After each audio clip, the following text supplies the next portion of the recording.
Appreciate that. Where's it going to be held at? Second floor. Okay. Austin.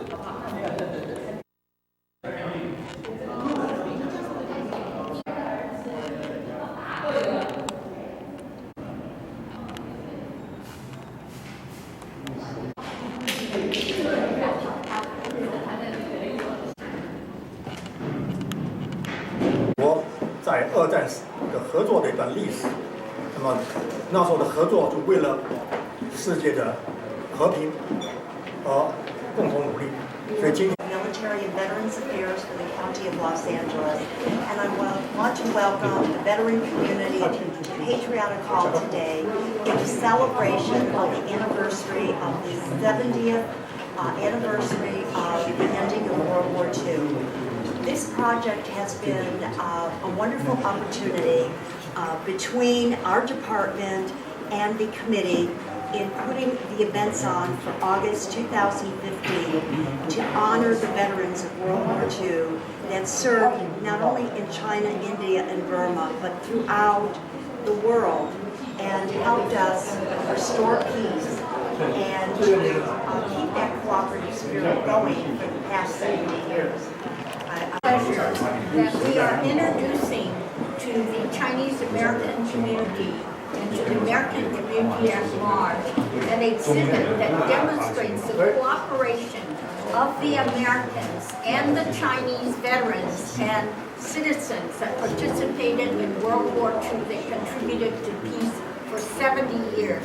It's this kind of unity and working together that we...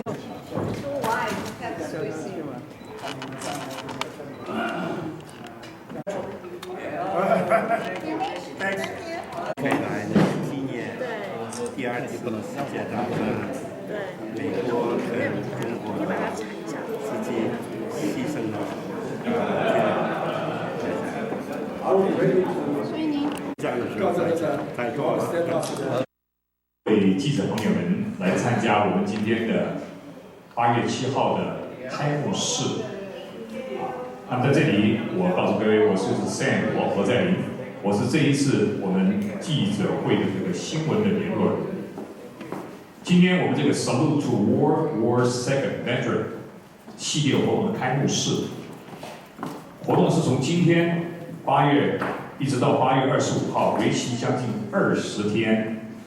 我们在这个馆里面连续有很多的系列活动，包括楼下的展出，还有今天的这个专题演讲。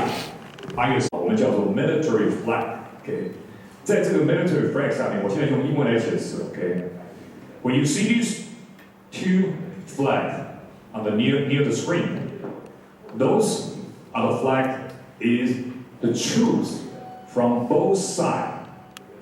They will join forces under this one flag. So that's why the flag is here, right? And also, I would like to tell everyone is, other than today's ceremony, grand open ceremony, we have Mr. Song is going to make a speech, a very good topic. And after that, on August 14, August 15, at the same. Good afternoon, everyone. Thank you for being here today. I want to welcome you to the opening ceremony to commemorate the 70th anniversary of the ending of World War II. My name is Ruth Wong. I'm the Director of the Department of Military and Veterans Affairs for the County of Los Angeles. And I want to welcome you to Patriotic Hall and extend to you a warm welcome from our veterans that come to see us every day. This is a Veterans Memorial Building serving veterans and the military since 1926. During the Second World War, Patriotic Hall housed servicemen in August 15. Our program today will begin with an invocation by our Veterans Advisory Commissioner, Pat Jackson-Kelly. Pat's Army veteran, as well as a Navy veteran and an Air Force veteran. So she covers just about all the service branches. Thank you, Pat.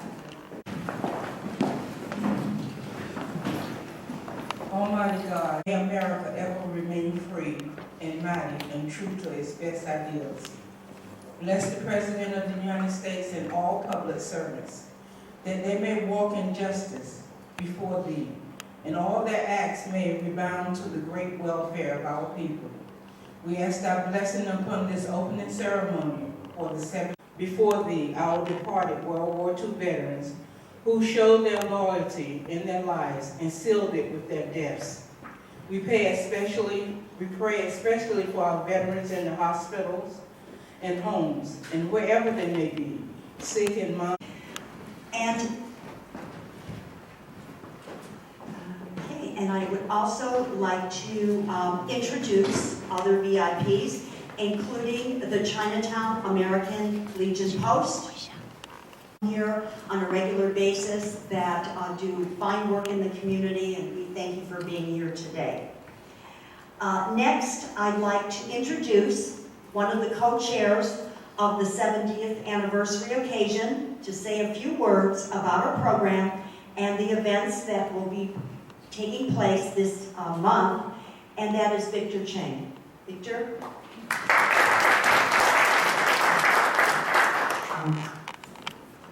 And John Hu.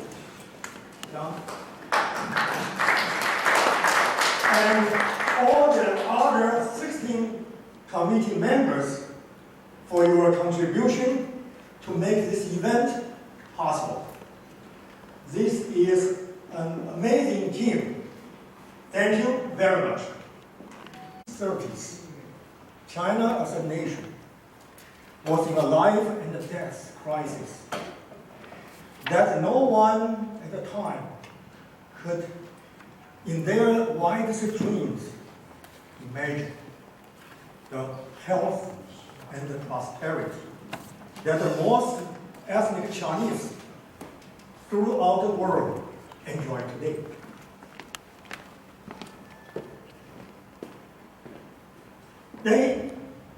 The fate of China was turned around when the armed forces of two countries came together under presidential authority to support the mission of defending China against Japanese invasions.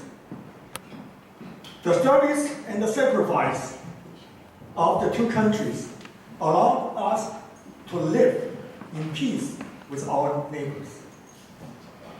More than 400,000 Americans and 3 million Chinese service members, and over 20 million Chinese civilians died in that war.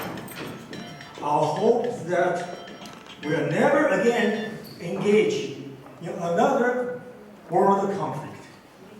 Commemorating the 70th anniversary of the ending of World War II is our way of paying tribute to those. He was there in World War II, Korea, and Vietnam, entertaining the troops. So this is dedicated to him, this beautiful building. And his family was here when we opened the doors. But I also like to acknowledge our LA County Board of Supervisors, who signed the checks, authorized the reconstruction of the entire building. So it was completely renovated from the top all the way to the bottom, and left and right, air conditioning, buildings. If you notice the beautiful hardwood floors, everything. Then you know and remember the raid that Colonel Doolittle put together with the United States Navy, and they were able to fly off the decks of the USS Hornet. And they flew off, and they came back to Japan to bomb Japan, and it didn't do much, to be quite honest with you. It did very little in damage, but it made America stand up after December 7th, 1941, when the Japanese bombed Pearl Harbor. And as you know, before December 7th, 1941, it was in the 30s where the Japanese had bombed, of course, Singapore and Hong Kong, or Manchuria, and it goes on, the atrocities that took place. But December 7th, 1941 started World War II. But prior to that, China was fighting Japanese alone. And the Flying Tigers that were made up of American pilots, but the maintenance crew were Chinese, helping those pilots keep those planes flying, and they worked together. And they were able to hold off the Japanese as much as possible until the war began. So, but what's really, really important that you have to remember, when I go back to the Flying Tigers, you can't go on with the story without acknowledging once again Colonel Doolittle and his raid. Because when those pilots left that USS Hornet, they weren't going to come back and land on the USS Hornet because they didn't have the fuel to come back. So the only thing they could do was crash land in the ocean and the shorelines of China. But every Chinese who went to help an American and pick them up and take them to freedom was subject to death, subject to their entire family being wiped out because they helped an American. So the Chinese who helped those Americans sacrificed so much, and so many were killed and murdered because of it.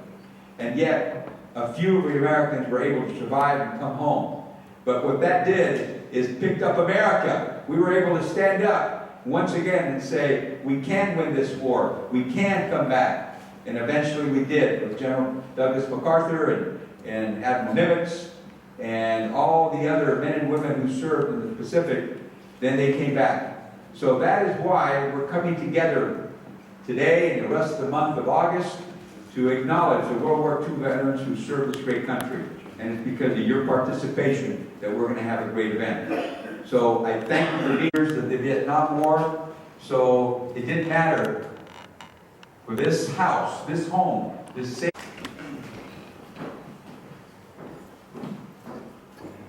On April 18, 1942, in southern part of Tokyo Industrial Zone, two women walked on the street. Suddenly, they saw a big bomber, B-25, like this, came from the east, with 500 feet. With 500 feet, radar cannot see it. In 2 seconds, B-25 climbed to 1,400 feet, dropped 4 bombs. One of the industrial building got fired. Every 30 seconds, same thing happened on Yokohama, Hakone, Osaka. Ladies and gentlemen, this is famous in the history, in the United history. Doolittle Raid on 12/30. China, called Chuchao. 50 plane, most of the plane was crushed or parachutes. Total 75 readers. 3 was died from the crash landing and a parachute. 8 were captured by Japanese. In the 8 readers, 3 of the readers were tortured by Japanese, asking, where did you come from? The 3 readers answered, Shangri-La. Shangri-La is coming on the east. Of course, this is a lie. They didn't tell the truth. Another 5 readers, they tortured too hard. Finally, they say, we take off from Caribbean.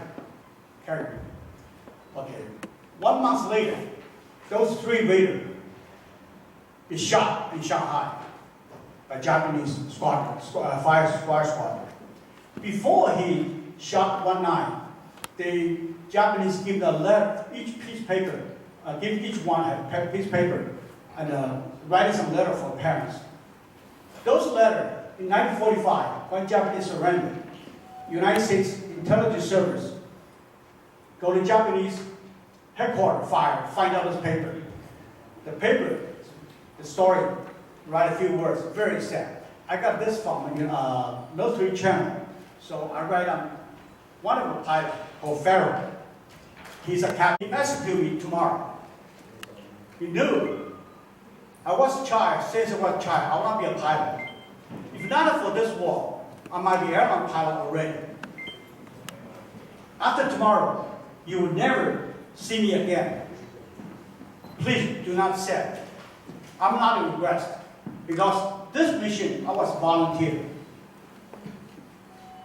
I'm very proud. I'm a soldier. Finally, I give my life to my country. I got this all the word from television. You know, it's very sad. After 6-4 Raider, landing on China, Guerrilla was rescued. Actually, Guerrilla originally was trying to rescue flying type. They sent 64 readers from Chucha to Chongqing. In Chongqing, Madame Chiang Kai-shek gave the 64, each one had third class and medal. Madame Chiang Kai-shek's nephew, yesterday, Liu Song. Those were invited to come here for speech bar.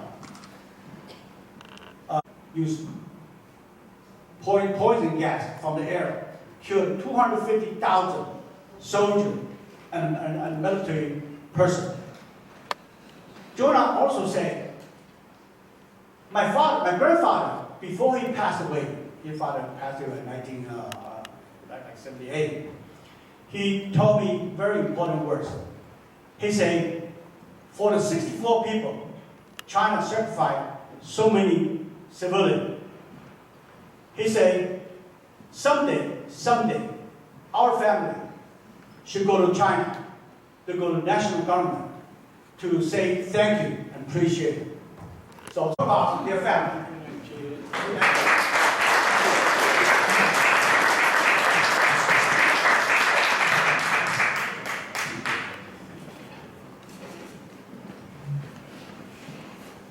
I'm really delighted to be talking to you today during this 70th anniversary year of the end of World War II. The Sino-Japanese Wars, which eventually morphed into World War II, were a long struggle for the existence and culture of the Chinese people and its civilization of thousands of years. The role of China before and during World War II made a critical contribution to the final victory. We are here to commemorate a time when America and China were strong allies in a life and death struggle against Nazism and fascism, against militarism and aggression. We're also here to honor the brave American soldiers, which, by the way, included Chinese American soldiers and also Japanese American soldiers, and to honor the brave Chinese soldiers who together sacrificed their lives in a common fight. The broad outlines of the Soong family role during World War II are well known, but perhaps less known is the influence of the family patriarch, Charles J. Soong, who Dr. Sun Yat-sen, founder of the Chinese Republic, called the unsung hero of the revolution. To save China from despotism, poverty, and imperialist depredation influenced each one of his children. He believed that good education was a prerequisite to good leadership, and he sent all 6 of his children at a young age to study in America. There, they learned to be resilient and independent. In his letters, however, he encouraged them to continue to love China and return home, saying he wanted them to be great pioneers in building a new China. My grandmother, Li Guizheng, was a devoted Christian and prayer warrior who worked hard for the church and for charitable institutions. When C.J. Soong passed away in 1916, his wife continued to train her children to be truthful, righteous, and firm in serving God and serving their country. Many of the Soong family's contributions to the war effort are well documented. Before and after the U.S. entry into World War II, my uncle, Dr. T.V. Soong, was stationed in Washington, D.C. from 1940 to 1945 as personal representative of Chiang Kai-shek and later as foreign minister.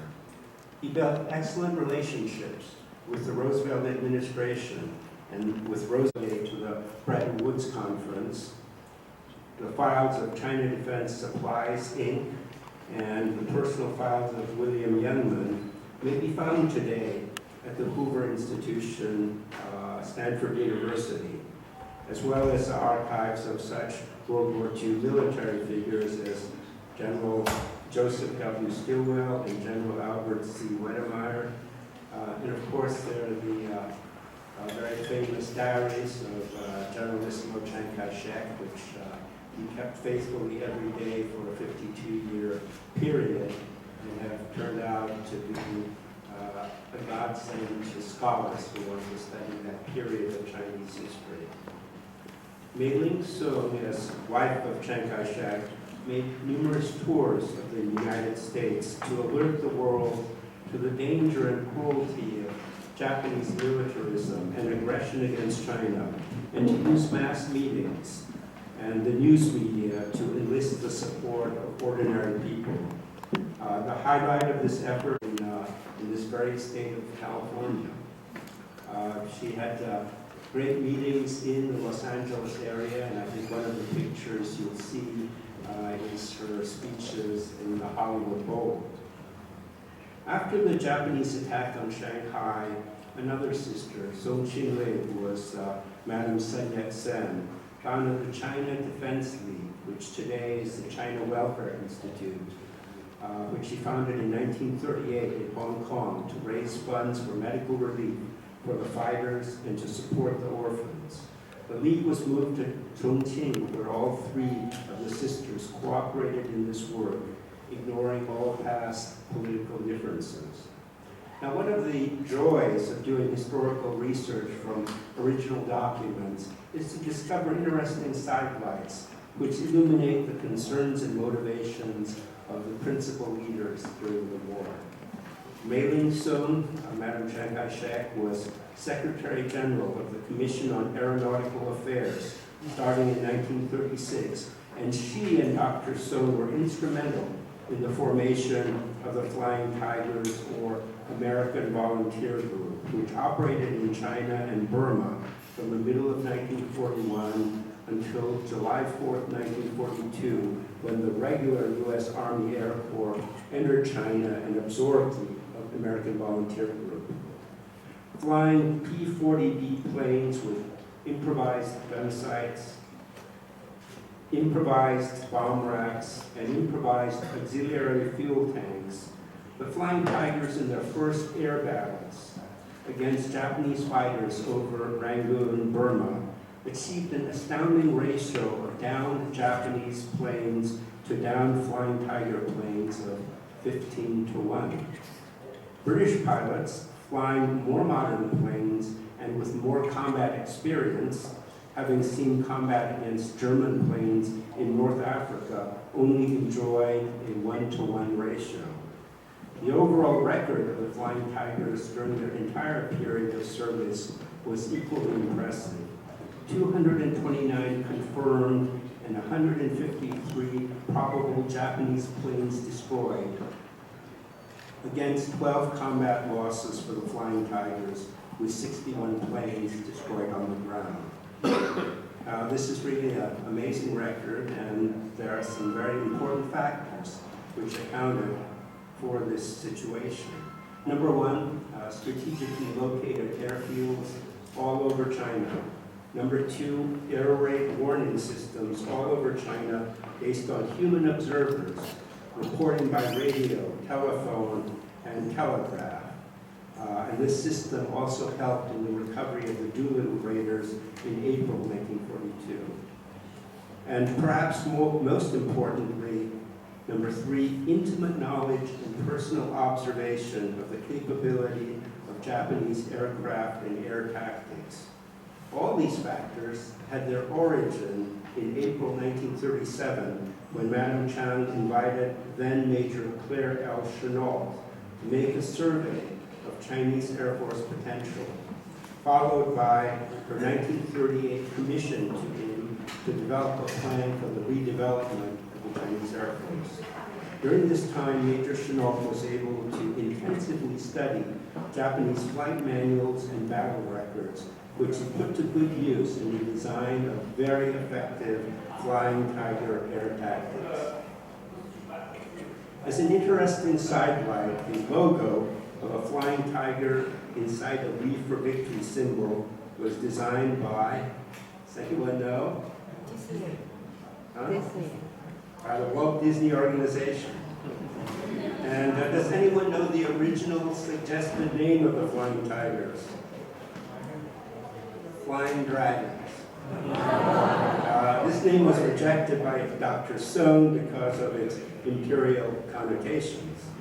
Dr. Soong then suggested Flying Tigers, taken from a Chinese expression, adding wings to the tiger, which meant improving our very best.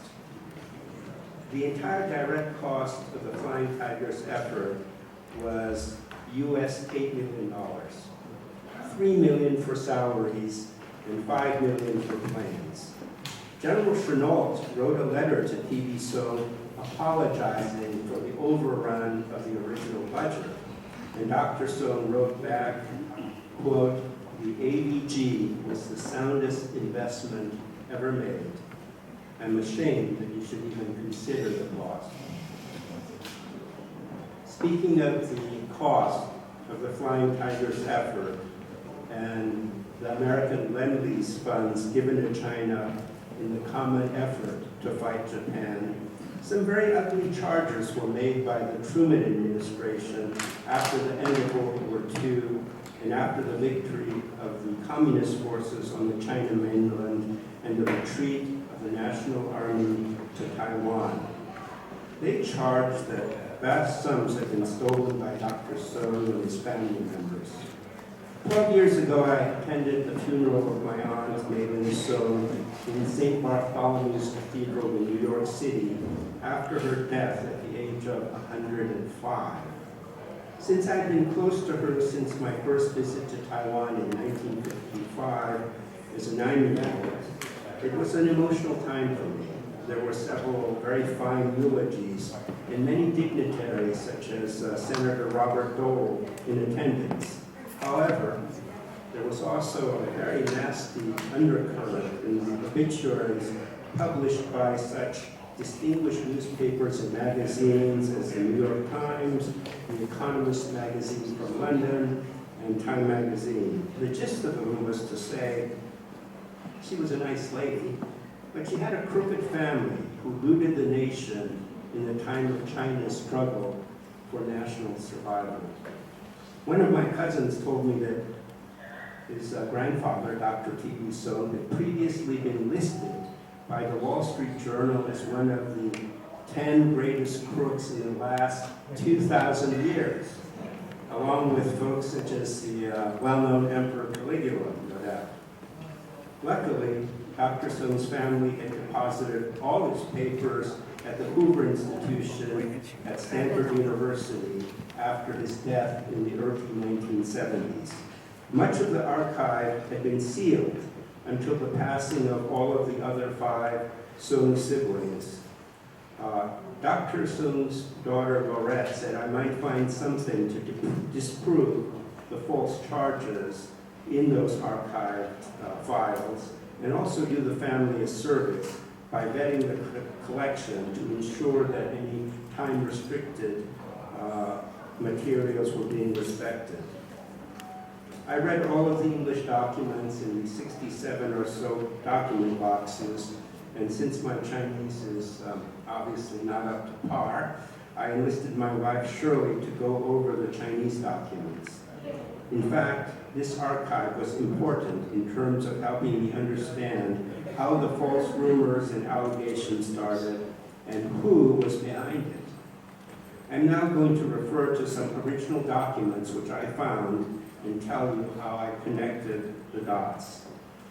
Number 1, a March 3rd, 1950 letter to Dr. H.H. Kung and Dr. T.V. Soong from Alfred Kohlberg, chairman of the board of the American China Policy Association, which stated that the Truman State Department and the U.S. Treasury claimed to have full details of the transfer of personal funds and assets by Chinese nationalist officials to the United States, and they had been leaking to reporters that Drs. Soong and Kung had embezzled large amounts of money. Mr. Kohlberg urged my 2 uncles to immediately write letters to the U.S. government authorizing release of information about their personal assets. Number 2, shortly after, Dr. Soong wrote to Alfred Kohlberg stating that he had been outraged by the false allegations and had wished to call a press conference, but that he had been dissuaded by two American friends, a publicist and an international lawyer, which turned out to be John Foster Dulles, who was later Secretary of State in the Eisenhower administration. Dr. Soong said that they had convinced him that, quote, making a public issue of lies of this nature only tends to publicize the lies further. Number 3, 2 months later, on May 5th, 1950, Mr. Kohlberg wrote again stating that things were getting a lot worse and that a formerly, quote, friendly columnist was now repeating the charges made by the State Department. The columnist Constantine Brown of the New York Journal-American wrote that, quote, he had been informed by the State Department that Messrs. Kong and Soong had a total of recorded assets in this country of $850 million. When other reporters went to the Treasury for proof, they were told that privacy laws and legal obligations prevented release of such information. Mr. Kohlberg again urged Dr. Soong to authorize the U.S. government to release any and all information that he had.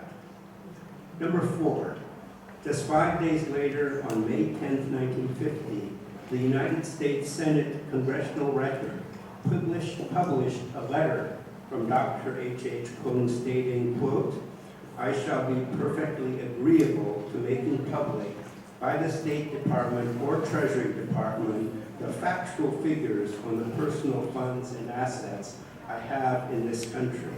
A separate letter from Dr. T.D. Soong stated, quote, I have no objection to the publication by the United States Treasury or State Department of my total holdings in the United States. Both.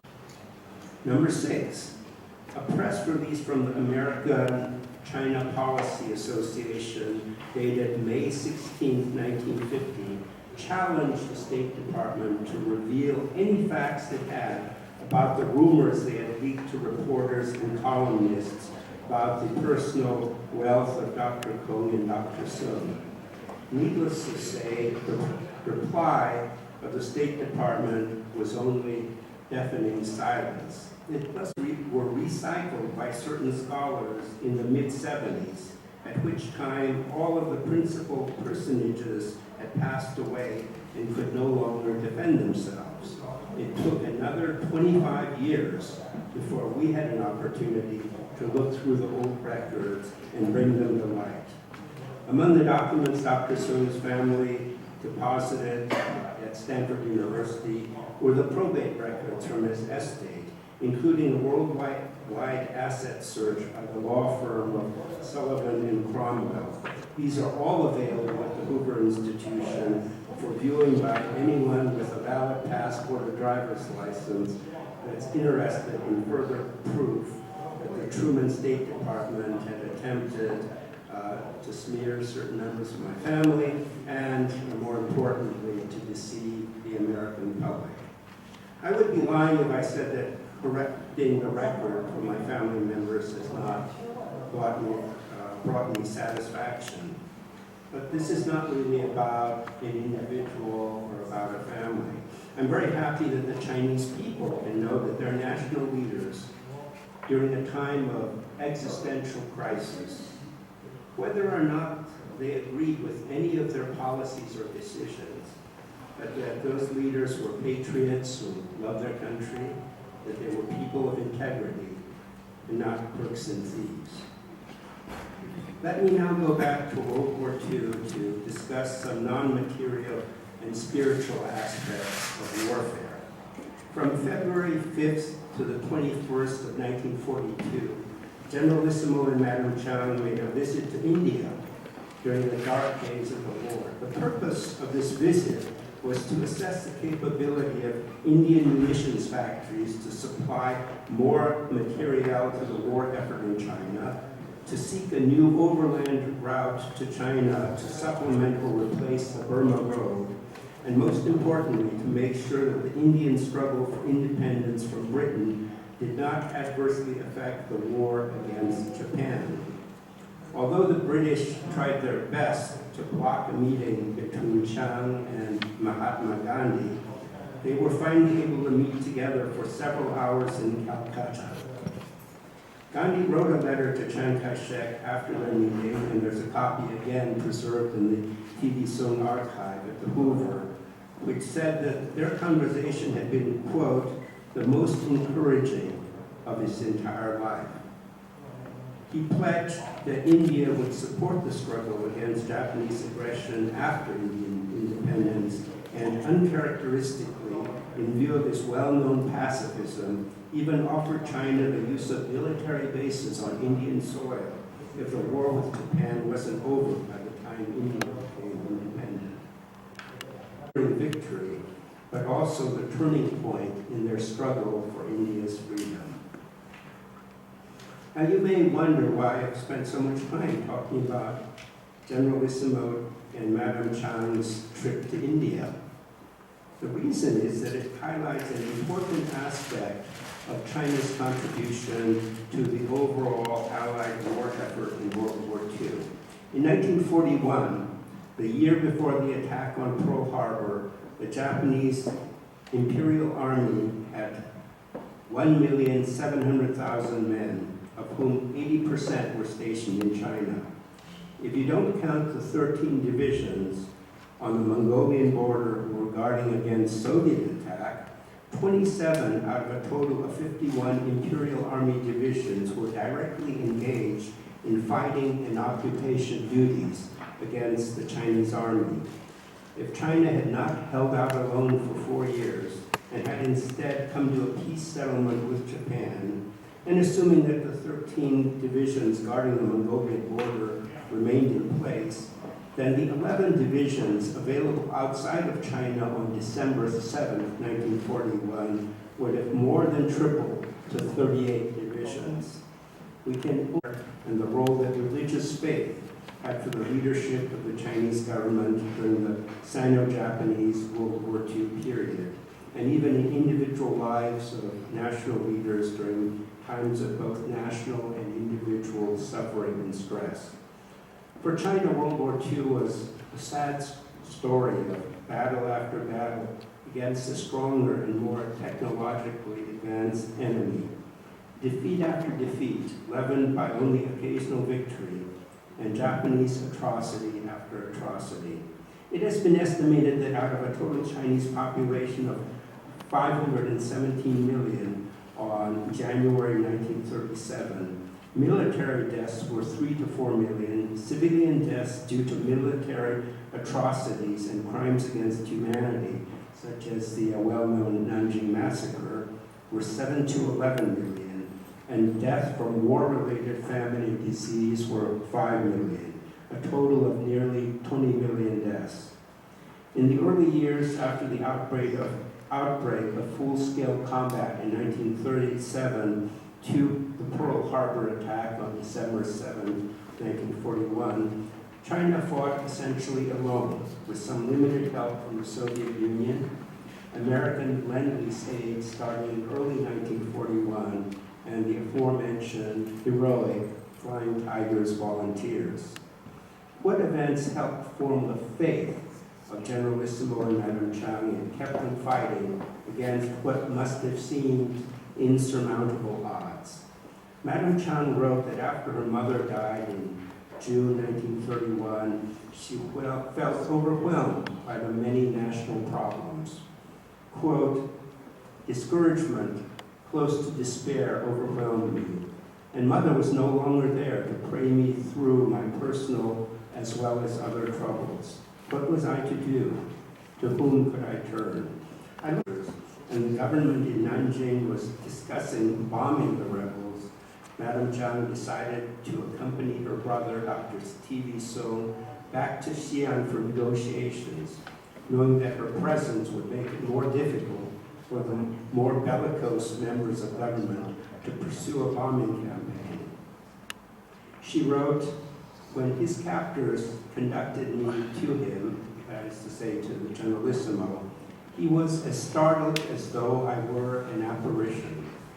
Recovering from his surprise, he showed me a verse in the Bible, which he had read that same morning.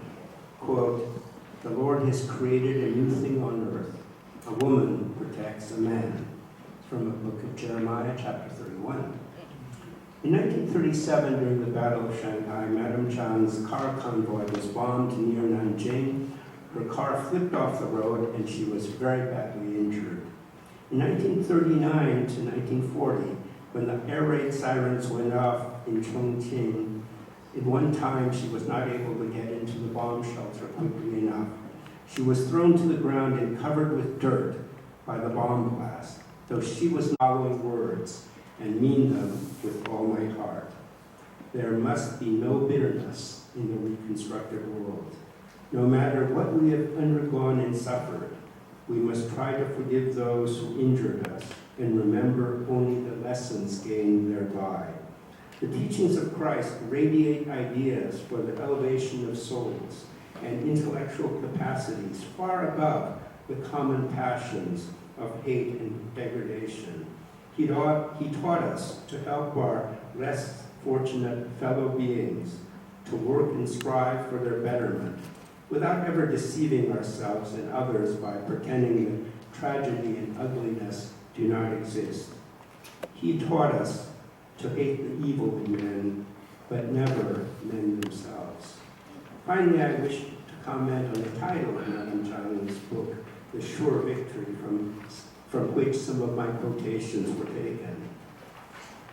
In her mind, no temporary setback could cast any doubt upon the ultimate victory of God to establish righteousness, justice, and mercy in this world.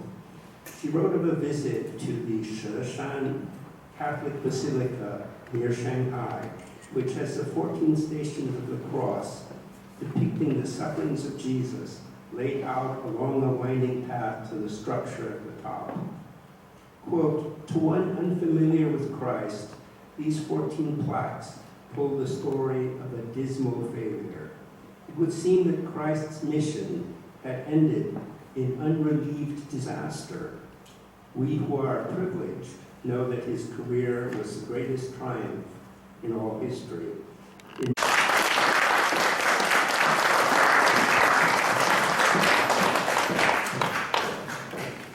now we will, Betty. I don't have a question, but I do have a comment. I want to thank you very much, Leo Stone. I want to thank you very much for bringing to light some facts that bring out the pride that we have in our own Chinese leaders. Because I was taught by my father, my father and mother were at the Hollywood Bowl when Madame Chiang Kai-shek came to the United States.